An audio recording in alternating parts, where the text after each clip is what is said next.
Queridos, shalom, Deus abençoe a vida de vocês. Tessalonicenses, 1 Tessalonicenses capítulo 3. Como falei para vocês, o vídeo deve ser mais breve, falando um pouco mais alto, porque o ventilador está ligado, então para poder ficar bem audível para vocês. Bom, o capítulo começa com Paulo dizendo que ele concordou em ser deixado sozinho em Atenas, e que havia enviado Timóteo, É interessante que quando nós vamos para Atos, no capítulo 17, nós vemos que há aquela confusão lá em Tessalônica, Prendem Jason, e Jason acaba tendo que pagar a fiança para sair, e Paulo é levado às pressas para Bereia, junto com os seus, e aí ele começa a pregar em Bereia, e os judeus em Bereia eram muito mais adeptos da mensagem, constantemente iam pesquisar na palavra para ver se aquilo que Paulo estava falando era verdade ou não, e consequentemente muitos judeus ali se converteram. Porém, os judeus de Tessalonicenses, vão até Bereia atrás de Paulo, e Paulo é obrigado a ir para Atenas, Paulo é levado para Atenas, e Silas e Timóteo ficam, e depois vão ao encontro. Então, quando ele fala concordamos em sermos deixados em Atenas, ele fala exatamente deste período, deste momento, desta situação. E ele fala a respeito de perseguição, que é algo que nosso Senhor Jesus já havia prometido lá em Mateus capítulo 24, João 16, a respeito de que nós seríamos perseguidos. Ser crente implica naturalmente em ser perseguido. Você está fazendo o que é certo, você vai ser perseguido, vai ter gente falando mal de você, vai ter gente inventando coisas, e se possível for, dependendo do local onde você mora, a perseguição pode chegar a levar você à morte, à prisão e outras coisas, E aí Paulo fala que dia e noite eles oravam pelos Tessalonicenses, É interessante duas coisas aqui. Primeiro, que o conselho de Paulo é para a gente estar orando com regularidade, Isso fica bem evidente para a gente. Ele vai repetir isso lá no capítulo 5, no versículo 17.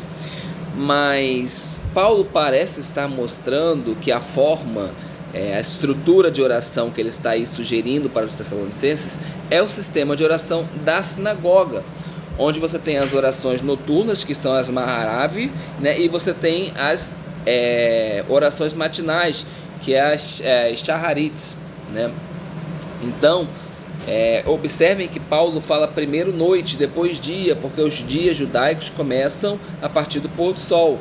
Então, inicia-se com a noite, termina-se com o dia, Então, é o contrário do nosso entendimento. Bom, e aí ele vai falar sobre os Tessalonicenses serem encontrados íntegros por sua santidade, na vinda aí do Senhor Jesus. Tudo isso já é preparação para aquilo que nós vamos discutir no capítulo 4, E a respeito do versículo 13, que é o último versículo do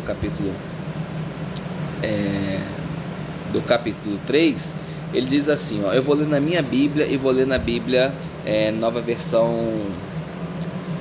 eu sempre esqueço aqui, transformadora, na versão transformadora e na versão do Dr. David Stern.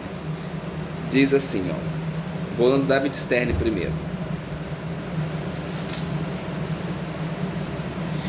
Para que lhes dê a capacidade interior de serem íntegros por sua santidade, quando estiverem diante de Deus, nosso Pai, na vinda do nosso Senhor Jesus, com todos os seus anjos.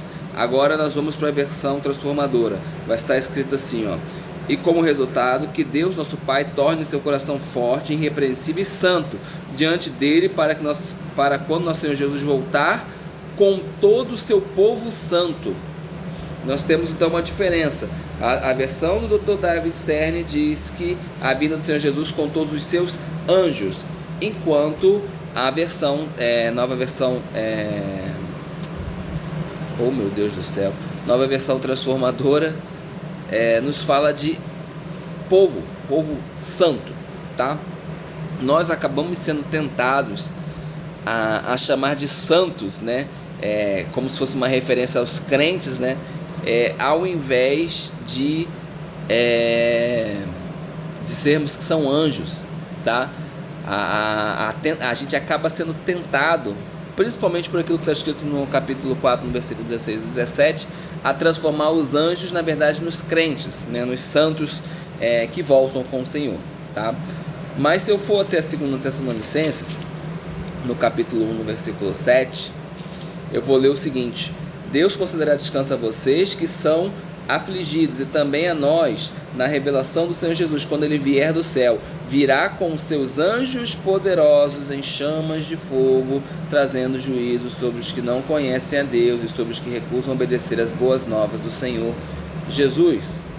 Tá? Então a tradução, os tradutores tentaram carregar isso daí como se fosse Jesus voltando com a igreja, mas não, aqui é Jesus descendo com os seus anjos. Trata-se daquilo, por exemplo, que está escrito em Apocalipse. Vamos chegar aqui em Apocalipse, no capítulo 19, no versículo 14, vai estar escrito assim, ó: os exércitos do céu, vestidos do linho mais fino, puro e branco, seguiam-no em cavalos brancos, né? Julga guerreiro, justiça, seus olhos eram como chamas de fogo. Isso, os exércitos do céu, vestidos de linho mais fino e puro, seguiam em cavalos brancos, tá? Então a igreja, ela vai se encontrar com o Senhor nos ares, né? Ela não vai descer com o Senhor como o texto aparentemente dá a entender, tá? Isso é um probleminha de tradução, tá? E de compreensão também, né? Tá? Então vou avançar em relação a isso, e trouxe as duas versões. Você pode escolher qual a versão que você acha que é mais correta. Eu tenho que ser honesto com vocês, mas eu, Juliano, acredito que Jesus retornará com seus anjos, a igreja encontrará com ele nos céus, né? Ele irá ressuscitar ali, né? O capítulo 4 ele vai explicar mais adequadamente, a gente vai conversar um pouco sobre isso. Então que Deus abençoe a sua vida. Shalom.